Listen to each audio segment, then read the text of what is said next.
ఆంధ్రప్రదేశ్ రాజకీయాల్లో ఇప్పుడు ఎక్కడ చూసినా ఒకటే చర్చ. కూటమి ప్రభుత్వం వచ్చి 19 నెలలు గడుస్తున్న వేళ వైసీపీ పని అయిపోయిందా? నేతలంతా క్యూ కట్టి పార్టీని వీడుతున్నారా? ముఖ్యంగా సంక్రాంతి తర్వాత వైసీపీలో కీలక మార్పులు ఉండబోతున్నాయన్న ప్రచారం మధ్య గుంటూరు రాజకీయాల్లో పెను సంచలనం చోటు చేసుకుంది.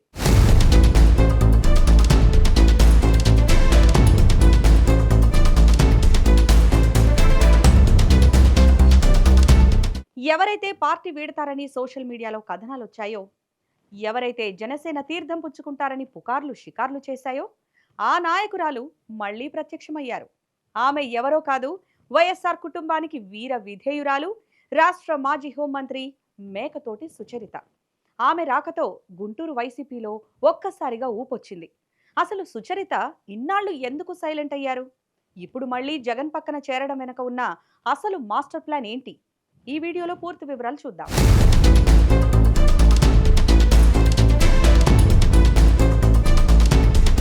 మేకతోటి సుచరిత అంటే కేవలం ఒక నాయకురాలు మాత్రమే కాదు, వైఎస్ఆర్ కుటుంబానికి ఒక నమ్మకమైన సెంటిమెంట్. దివంగత నేత వైఎస్ రాజశేఖర రెడ్డి గారు ఆమెలోని నాయకత్వ లక్షణాలను గుర్తించి జెడ్పీటీసీగా రాజకీయ ఓనమాలు దిద్దించారు. 2009లో ప్రత్తిపాడు నుంచి ఎమ్మెల్యేగా గెలిపించి అసెంబ్లీకి పంపారు. వైఎస్ఆర్ అకాల మరణం తర్వాత రాజకీయం తలకిందులైన వేళ కాంగ్రెస్ పార్టీ వైపు వెళ్లకుండా జగన్మోహన్ రెడ్డి పెట్టిన వైసీపీ జెండాను భుజానెత్తుకున్న మొట్టమొదటి నేతల్లో సుచరిత ఒకరు. తన పదవికి రాజీనామా చేసి ఉప ఎన్నికల్లో మళ్లీ గెలిచి జగన్ వెంటే నడిచారు. 2014 ఎన్నికల్లో కూడా విజయం సాధించారామె. అప్పటి టీడీపీ ప్రభుత్వం ఎన్ని ప్రలోభాలకు గురి చేసినా నేను జగన్ వెంటే అని తేల్చి చెప్పారు. 2019లో భారీ మెజారిటీతో గెలిచిన ఆమెకు జగన్ ఇచ్చిన గౌరవం సామాన్యమైంది కాదు. రాష్ట్రానికే తొలి మహిళా హోంమంత్రిగా ఆమెను కూర్చోబెట్టారు. అప్పటి వరకు ఆమె ప్రయాణం ఒక వెలుగు వెలిగింది.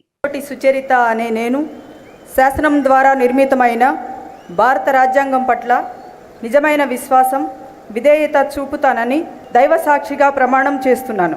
అయితే మంత్రివర్గ విస్తరణలో భాగంగా సుచరిత తన మంత్రి పదవిని కోల్పోవాల్సి వచ్చింది. అప్పుడు ఆవేశంలో ఆమె మాట్లాడిన మాటలు పార్టీకి కొంత ఇబ్బందికరంగా మారాయి. అప్పటి నుంచే వైసీపీలో సుచరిత ప్రభావం తగ్గుతూ వచ్చింది. అయితే 2024 ఎన్నికల ముందు సీన్ మారింది. జగన్ తీసుకున్న సర్వేల నిర్ణయం సుచరితను ఇబ్బంది పెట్టింది.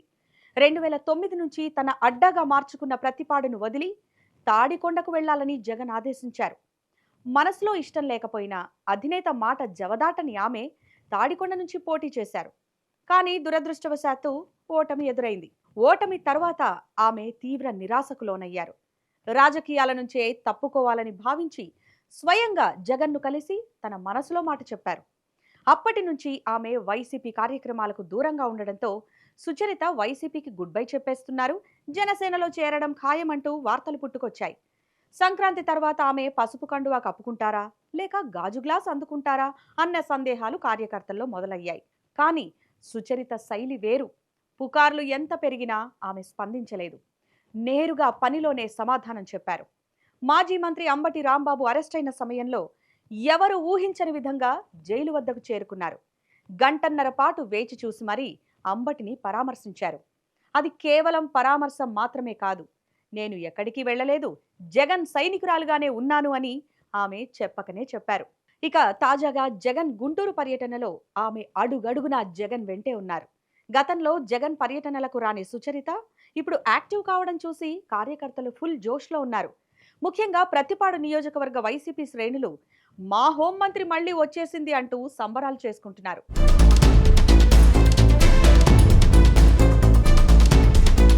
పార్టీ కష్టకాలంలో ఉన్నప్పుడు, నాయకులు పార్టీ వీడుతున్నప్పుడు ఆమె నిలబడటం వైసీపీకి కొండంత అండగా మారింది. రాజకీయ విశ్లేషకుల అభిప్రాయం ప్రకారం జగన్ చేసిన పొరపాట్లలో సుచరితను ప్రతిపాడు నుంచి మార్చడం ఒకటి. ఇప్పటికైనా జగన్ ఆ విషయాన్ని గ్రహించి ఆమెకు తిరిగి ప్రతిపాడు బాధ్యతలు అప్పగిస్తే అక్కడ వైసీపీకి పూర్వ వైభవం రావడం ఖాయం. అమరావతి సెంటర్గా ఉన్న ప్రతిపాడు లాంటి నియోజకవర్గంలో సుచరిత లాంటి బలమైన నేత ఉండడం కూటమికి పెద్ద సవాలే. మహిళా నేతలకు వైసీపీలో ప్రాధాన్యత తగ్గుతోందని విమర్శిస్తున్న ప్రత్యర్థులకు సుచరిత రీ ఎంట్రీ ఓ బలమైన సమాధానం. శాంతియుతంగా ఉండాల్సినటువంటి రాష్ట్రంలో రెడ్ బుక్ పాలన అని చెప్పి మొత్తం వైఎస్ఆర్ కాంగ్రెస్ పార్టీ లీడర్స్ అందరినీ కూడా అరెస్టులు చేసుకుంటూ పోతూ విధేయతకు మారుపేరుగా ఉండే సుచరిత లాంటి నేతలు మళ్ళీ యాక్టివ్ కావడం వచ్చే ఎన్నికల్లో వైసీపీకి కలిసొచ్చే ప్రధాన అంశం. సో చూశారుగా, మేకతోటి సుచరిత తన పొలిటికల్ మూవ్తో ప్రత్యర్థుల నోళ్లు మూయించారు. జగన్ వెంట నడిచేందుకు ఆమె సిద్ధమయ్యారు.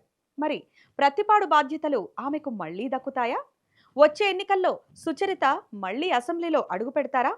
మీరేమనుకుంటున్నారో కింద కామెంట్ బాక్స్లో తెలియజేయండి.